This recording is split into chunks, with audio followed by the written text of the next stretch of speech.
yo voy a hacer una pequeña presentación de lo que considero ha sido el gobierno de Iván Duque durante estos 4 años, la crisis que nos deja no solamente financiera, sino social, la crisis de orden público, como lo demuestra el crecimiento exponencial de las bandas criminales y de las guerrillas durante estos 4 años, el alto número de masacres que llegaron a 299, el asesinato de líderes sociales que llegaron casi a 1000 durante este gobierno, fueron 996, cómo el ELN pasó de tener 90 municipios a tener 184, cómo las disidencias de la FARC pasaron de 60 municipios a 180, un crecimiento de casi 300%.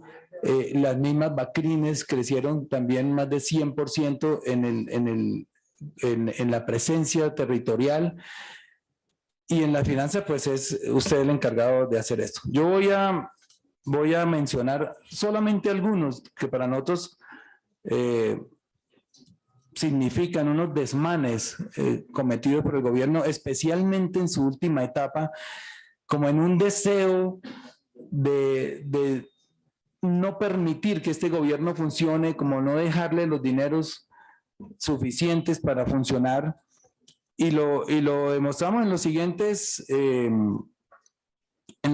acciones. Y la primera tiene que ver con ese programa de prevención y protección que se inventó, modificando la composición del Consejo de Seguridad Nacional para incluir funcionarios que no hacían parte de este consejo y que no se necesitaban, como lo demuestra el hecho de que no los metió al comienzo de su gobierno, sino unos días antes, para poderles dejar esquemas vitalicios.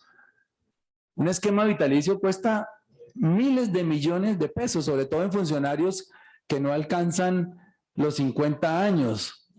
Dejarles 30, 40 años de esquema, cuando un solo esquema, ya nosotros aquí sabemos que el mínimo con un carro y una escolta cuesta 30 millones, y con 2 pues puede costar 60, y ahí para arriba no sabemos con qué se comprometió, pero se supone que son esquemas robustos por el tipo de personas que quiso dejar protegidas. Les dejó también pasaportes diplomáticos, no sabemos con qué intención, pero yo voy a pasar muy rápidamente esto. Y seguimos a la siguiente, que sí nos interesa mucho más, y fue la fiesta de los subsidios. Se giraron durante este gobierno 267.393 millones a personas inscritas en el SISBEN, pero que no tenían el puntaje para recibir las ayudas de los 5 programas del gobierno. Se le giraron dineros a 19.951 fallecidos que recibieron un subsidio por un valor de 3.843 millones. El Departamento de Prosperidad Social giró subsidios por un valor de 130.000 millones, 679 millones, a personas que no estaban inscritas en el SISBEN. Y hubo 137 beneficiarios que recibieron un subsidio pese a que ya estaban haciendo parte de la base de datos de Colpensiones. Diversos estudios señalan que el SISBEN tiene errores del 75%, ministro. Por eso apareció el SISBEN 4, que también tiene fallas, no en esa misma proporción, pero sí cercanas al 40%. Entonces, en total, la Contraloría detectó 402.000 millones en giros, subsidios a fallecidos y colados en el SISBEN. Eso estamos hablando de casi $500 millones de pesos. Vemos también un afán en el derroche, lo que significa que Colombia tenía dinero para funcionar, para haber hecho más obras sociales, para haber hecho más trabajo de inclusión social. Y lo demuestra aquí el hecho de que Duque amplió su equipo de comunicaciones de 15 personas a 54 personas entre 2018 y 2022. O sea, era más el afán de Iván Duque de mostrar lo que no había hecho que hacer. Y este gasto le significó al erario erogaciones por 46.000 millones de pesos. Y acá hacemos un recuento muy sucinto de los principales actos de corrupción descubiertos al final de su gobierno. No vamos a hablar de los 4 años completos, sino de cómo son los periodistas los que van descubriendo estos actos de corrupción y no los entes de control. Por eso es tan importante esa elección a la que nos someteremos los representantes y los senadores el próximo jueves para elegir un nuevo o nueva contralora, porque si uno se da cuenta, estos 70.000 millones de pesos, que eran un anticipo a un contrato de Mintic, que están perdidos al día de hoy, pues fue un robo que descubrió una periodista de la W Radio. Después viene el robo de los recursos de los OCAT Paz, que consistía en que una treta mafiosa que se armó entre supuestamente el director de la Dirección Nacional de Planeación con algunos congresistas y otros funcionarios de la Contraloría, le cobraban 12% a los alcaldes a solicitar dinero para sus territorios PEDET y siempre eran prácticamente los conminaban a pagar esas coimas so pena de no ser aprobado esos proyectos. Entonces, un entramado de corrupción que sucedió entre junio y diciembre de 2021, que también, curiosamente, fue puesto en la picota pública por otros dos periodistas, esta vez de Blue Radio, que son el señor Sebastián Nora y la periodista Valeria Santos.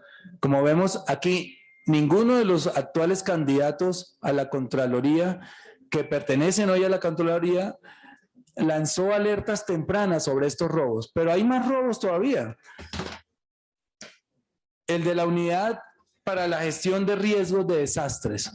Se está hablando aquí de casi 500.000 millones del detrimento, ministro, compañeros y compañeras, de la ejecución sospechosa de estos contratos. No hubo alertas tampoco de parte de la Contraloría. También hubo robos, y eso lo vino denunciando incluso la revista Semana antes de que salieran los periodistas, especialmente Ricardo Calderón, en la contratación del ejército. Y obviamente, últimamente han aparecido unos audios que involucran al subdirector actual de la policía por un millonario robo de los proyectos de los body cams, unas cámaras que llevarían los servidores públicos de la policía al momento de actuar. Hay también unas denuncias contra el general Zapateiro por beneficiar empresas desmilitares con recursos del ejército. Aquí estamos hablando de una empresa que se llama Military Industries SAS, que pasó de firmar en 2017 3 contratos con el Ejército Nacional por una suma de 1.255 millones a 29 contratos en diferentes entidades por la suma de 4.707 millones en un año. Y de 2018 a la fecha, esta empresa ya contrató 19.000 millones de pesos. Se dice que con estos contratos, eso es una denuncia del periodista Joir Ackerman, como raro los periodistas haciendo las denuncias y no los entes de control, en que Zapateiro presuntamente había favorecido a personas cercanas a él cuando era el máximo líder del Ejército Nacional. Y ayer nomás, o antier, si no estoy mal, aparecieron en Noticias 1 nuevamente los periodistas haciendo el trabajo de los entes de control, un escándalo mayúsculo, y es la señora viceministra y directora judicial del Ministerio del Interior, Lucía Margarita Soriano Espinel,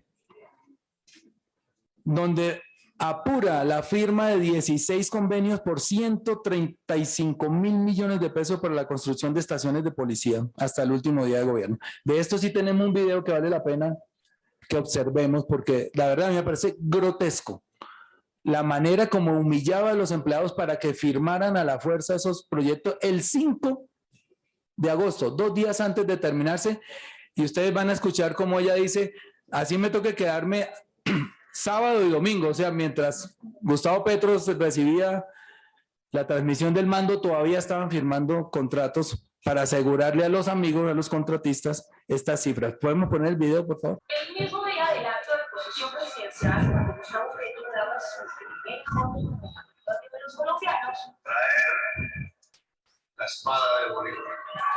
Funcionarios del Ministerio del Interior, bajo presión de ser despedidos, hacían parte de la última jugadita del entonces ministro Daniel Palacios. La orden de Lucía Margarita Soriano, jefe jurídica y viceministra encargada, era clara: o firmaban los contratos para la construcción de estaciones de policía o los echaban. Entonces, con las estaciones que empiezan a salir, con el ritmo que se necesita, porque empiezan a tirar. Esa amenaza se dio durante una reunión del líder Soriano en la tarde del 25 de agosto a la subdirección de gestión contractual. Aquí se les ordenó a los funcionarios ir a trabajar el fin de semana para lograr firmar dichos contratos, sin importar que lo harían en días no hábiles. Así que son las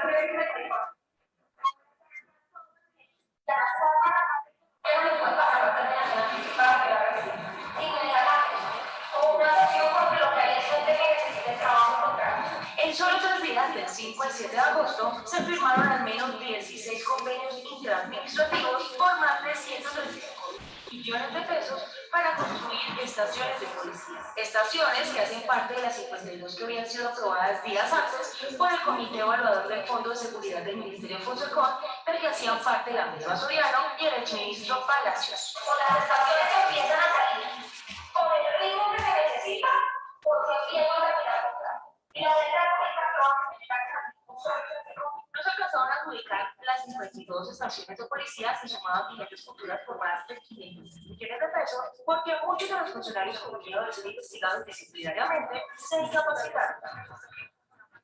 Uno tuvo acceso a este memorando enviado a la Oficina de Control Interno del Ministerio por el funcionario Ronald Cuello, subdirector de gestión contractual encargado, que no solo denunció las situaciones de las que fueron víctimas él y sus compañeros, sino que solicitó revisar lo contratado ese fin de semana. Consultado al exministro Palacios, este aseguró que esta contratación se desprende de un COMPES y le recordó a esta reportera que los gobiernos se acaban el día 7 de agosto, no el día de las elecciones. Precisamente, uno de los contratos firmados el día que se acabó el gobierno y del que él hacía parte fue la estación de policía de Acacias Meta, cuya aprobación inicial del Comité Evaluador de Fonsecón se hizo por un valor de 12.886 millones de pesos, pero el 7 de agosto se firmó por 13.986 millones de pesos. Bueno, esto es solo una muestra de todo lo que sucedió, pero el 29 de julio de 2022 realizó 2 nombramientos de confianza por 4 años en la Comisión de Regulación de Energía y Gas. Esto es una jugada para dificultar obviamente el desarrollo del marco regulatorio para la transición energética prometida por nuestro presidente Gustavo Petro. Designó 9 funcionarios de confianza en el Ministerio de Relaciones Exteriores en el mes de julio. La siguiente, realizó la designación en interinidad de 9 notarios en julio y al final de 150 notarios. También Duque manipuló la Asamblea de Accionistas de Ecopetrol, aprobando que la Junta Directiva de la Petrolera pase a tener una vigencia de 2 años a 4 años. Esto con el fin también de dificultar las intenciones de transformar Ecopetrol en un generador de energías limpias, que es una de las promesas también de campaña de nuestro presidente Gustavo Petro. Y hasta ayer nos llegaban todavía, cuando la gente se enteró que estábamos haciendo este debate, nos llegaban todavía contratos, y aquí encontramos varios contratos del Invías, firmados de manera irregular e ilegal por el director de Invías a 2 días de la posesión del nuevo gobierno. Uno de los contratos firmado el 6 de agosto, un día antes de la posesión, fecha para la cual el señor Juan Esteban Gil no era director y no tenía competencia. Obviamente, ministro, estos contratos pueden ser demandables, de hecho lo haremos para que se cumplan los requisitos de ley y sean derogados. También, pero aquí hubo uno más grande, que eso sucedió a finales del año pasado cuando modificó, y esto fue una aprobación que dio el Congreso de la República para modificar la ley de garantías para las elecciones de 2022. Pero se hizo sabiendo que la Corte Constitucional no iba a avalar este cambio y sin embargo alcanzaron a contratar 3,4 billones de pesos, como lo podemos constatar en el SECOP.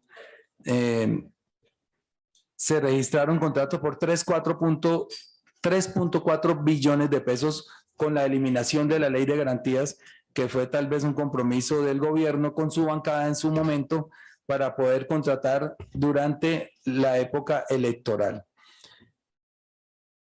Y sobre las reformas tributarias, pues que tuvimos la oportunidad aquí, quienes todavía permanecemos en la comisión de tercera, de tramitar en esta comisión, pues hubo una en 2019 que prácticamente le entregó vía exenciones y vía beneficios tributarios a las élites de este país 20.5 billones de pesos.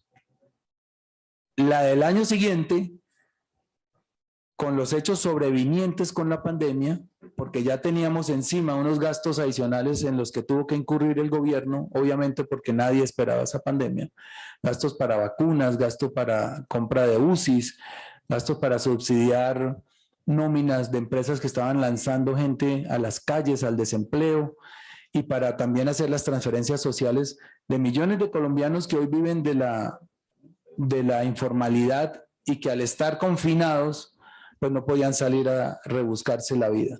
Pues ahí necesitamos unos recursos extras y el gobierno Duque, en vez de derogar esa ley de financiamiento del 2019, lo que hace es inventarse una reforma tributaria para sacarle del bolsillo a la gente que estaba aguantando hambre esos 20 billones que acaba de regalarle a los más ricos, vía el gravamen del IVA a los productos de la canasta familiar.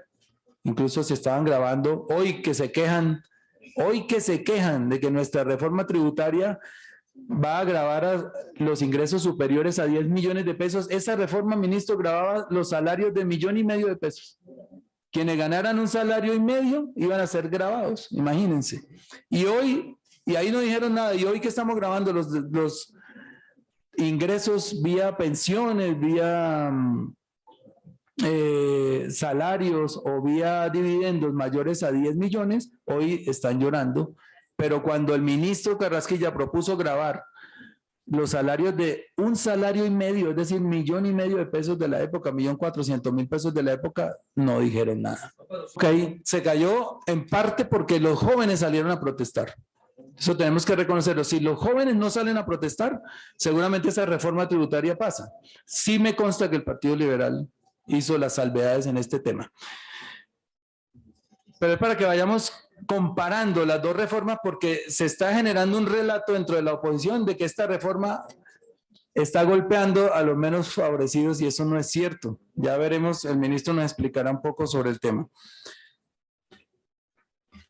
Y viene otro tema que es el de la eliminación de los subsidios a la gasolina. A mí no me cabe duda que el gobierno dejó de incrementar los precios de la gasolina durante el primer semestre porque era un periodo electoral y seguramente iba a golpear muy fuerte ante la opinión pública a sus candidatos el hecho del alza de la gasolina que imperaba en el mundo, sencillamente porque los precios internacionales estaban disparados y la fórmula que utilizamos en Colombia estaba amarrada al precio de la gasolina.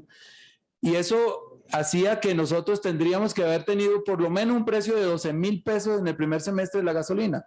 Como no se recurrió al alza de la gasolina, pues nos dejaron el chicharrón a nosotros y por eso yo quiero decirle enfáticamente a la gente que si se presentan alzas de gasolina que tienen que presentarse durante ese semestre, no es porque Petro haya venido a subirle a la gasolina para encarecer los demás servicios alternos que tienen que ver con el precio de la gasolina, incluso los productos de la canasta básica, sino que hay un retraso en la eliminación de los subsidios. ¿Qué pasó? Aquí hay un fondo de estabilización de precios a los que el gobierno tiene que nutrir cuando se presentan estas alzas internacionales, como se presentan hoy con petróleo por encima de los $100 el barril.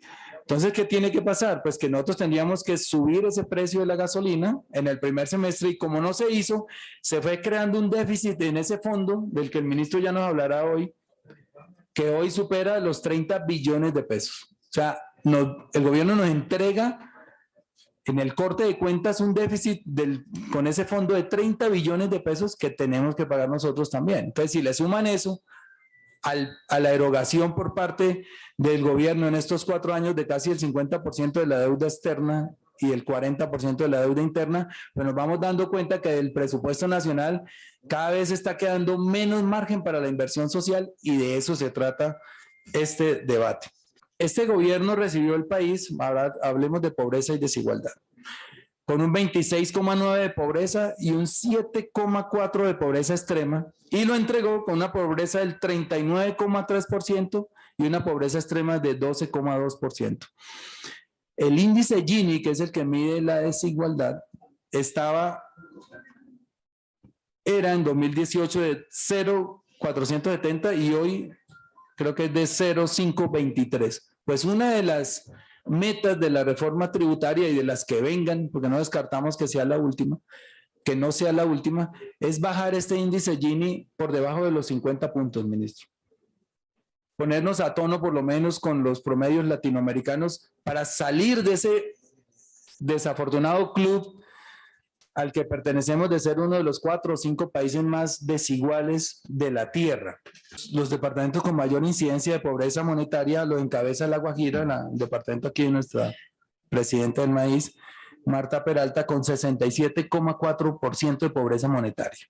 Y esto obviamente tiene implicaciones en la desnutrición de los niños, en la muerte de más de 69 niños el año pasado, de más de 5,000 niños en los últimos 5 años por desnutrición.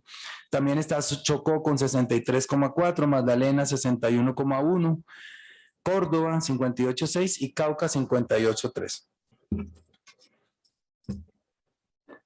También vemos cómo en tiempos de la pandemia la desigualdad cobró más vidas en los estratos 1, 2 y 3, y esto no es coincidente. Los estratos 1, 2 y 3 concentran el 88% de las funciones relacionadas con COVID-19 en el país durante la pandemia.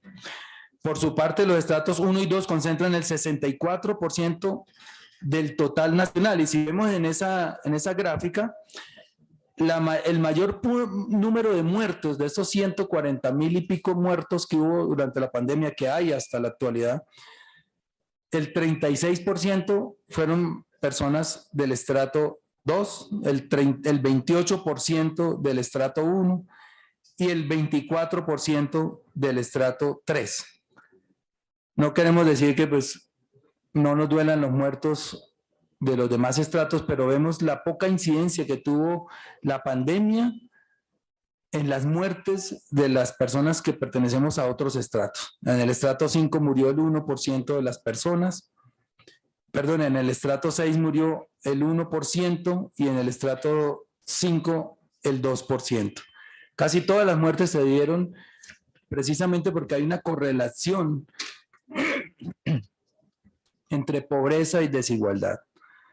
Y en el desempleo, pues, aunque se ha recuperado, hay que reconocerlo, el gobierno recibió el desempleo en 9,4 y lo entrega en 11,3, es decir que se perdieron durante estos 4 años casi 600,000 empleos, explicable por la quiebra de más de 500,000 empresas durante la pandemia, pero tiene que ver también con el manejo que se le dio, adecuado o no, a la pandemia. Y quienes más han sido afectados con el tema del desempleo son los jóvenes en Colombia.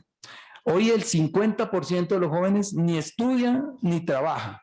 Y uno aquí en esta cifra escandalosa puede encontrar las razones por las que las bandas criminales, los grupos guerrilleros, los grupos paramilitares y la delincuencia común han crecido exponencialmente durante estos últimos 4 años, con cifras que ya les di al comienzo de esta exposición. Pero el desempleo también lo explica,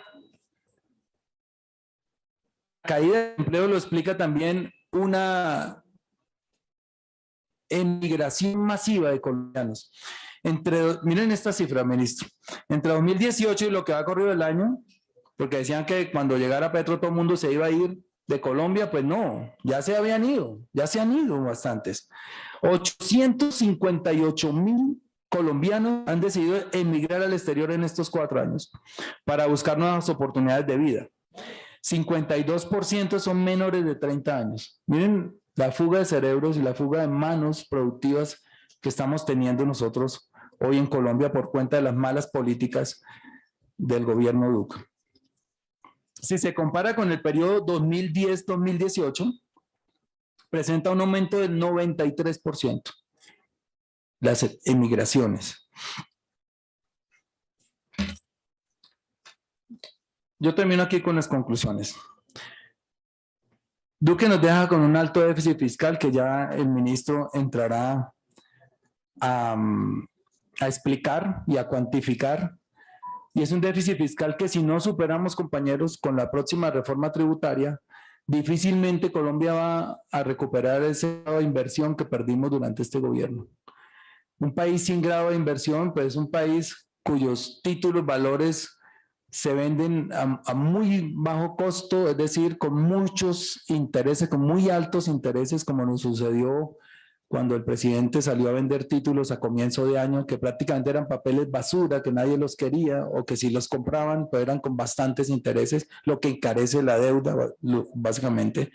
Entonces, por eso el esfuerzo que uno pide a la clase dirigente de este país y a la clase empresarial es que es una ecuación muy sencilla, que si no hacemos ese esfuerzo de la reforma tributaria, pues sencillamente el país se va a hundir y con él se van a hundir las empresas y nos vamos a hundir todos. Pero si hacemos ese esfuerzo, que como hemos visto fue muy ponderado y muy inferior al que se había prometido en campaña de 50 billones de pesos, el gobierno con su equipo económico a la cabeza del ministro Campo, han bajado esa cifra casi a la mitad, a 25.9 billones.